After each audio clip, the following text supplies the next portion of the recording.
Hey guys, I'm back. Time to put my camshafts in. It's been a long time coming. Been very excited to do it, but I've been too ill to do it. In fact, I'm on a lot of medication to do it.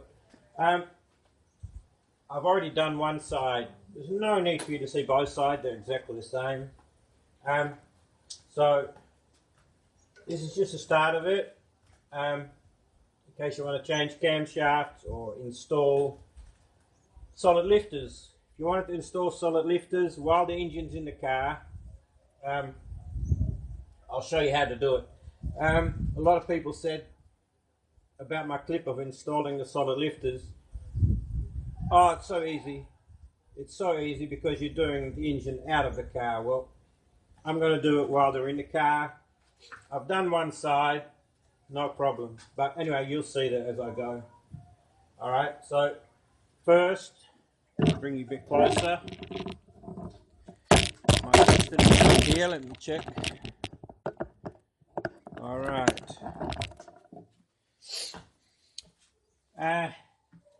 This rocker cover has to come off. Unplug the coil packs. Unplug the fuel line. Make sure you twist the fuel injectors out of the way because they overhang the rocker cover a bit and you could damage them. So just twist them out of the way so you don't hit them.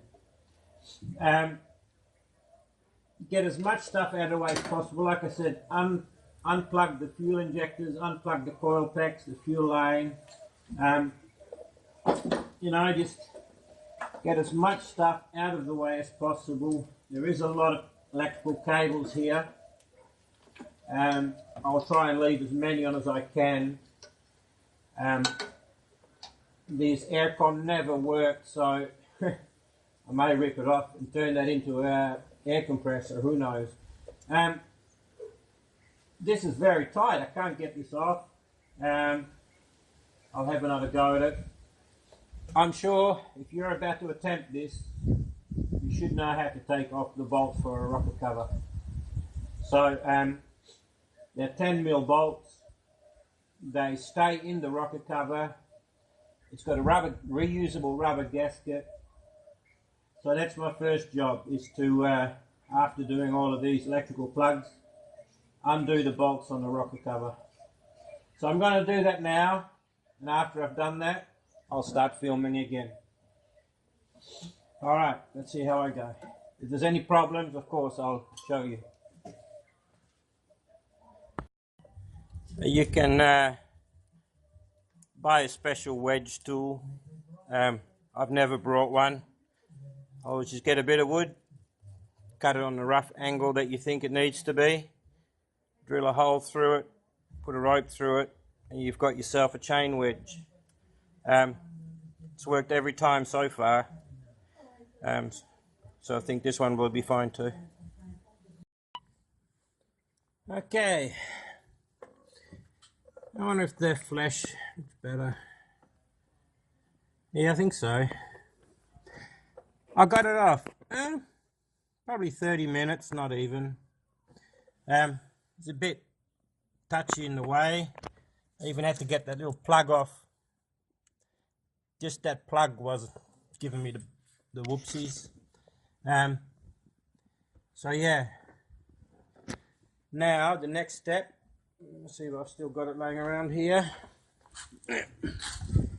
I've my homemade chain wedge. I just noticed there's a lump here. Maybe a little bit difficult to get it in there. But you've got to push this and wedge this in there to stop the chain tense, from completely extending when you take the chain off.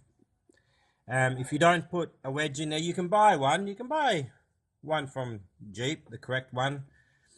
I've always made mine out of a piece of wood. So if you're just having a look at it there, actually,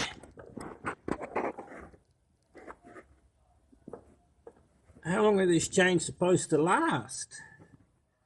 That looks like it's quite extended already. To tell you the truth, I'm not sure the quality of this chain. When I brought it as a kit, it's not making any noise or anything,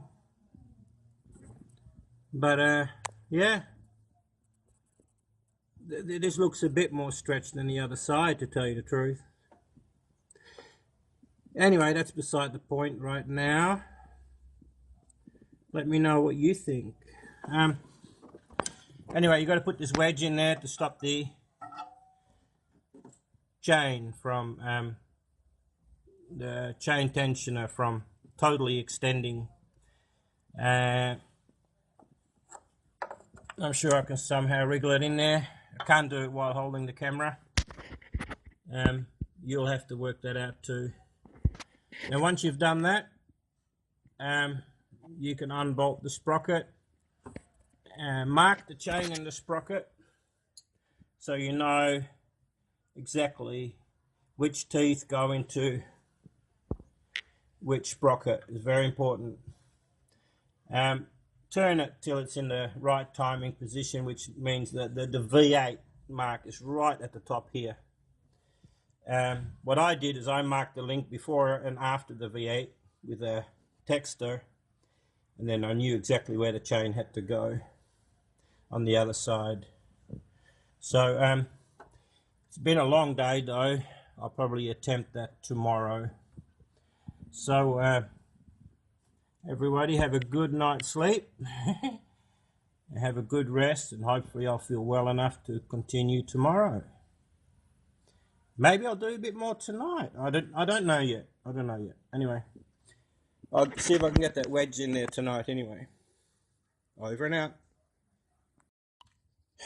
And a good morning to you all. I've wedged up my chain. I'm really nice and happy that after 30,000 Ks it's still really clean inside, and that's due to good quality oil and regular changes, I guess. Well, like I said, can anybody recommend a good brand timing chain? Because bit annoyed that this one's stretched. Next, undo that bolt. Don't rely on the chain to hold the camshaft while you're undoing that bolt.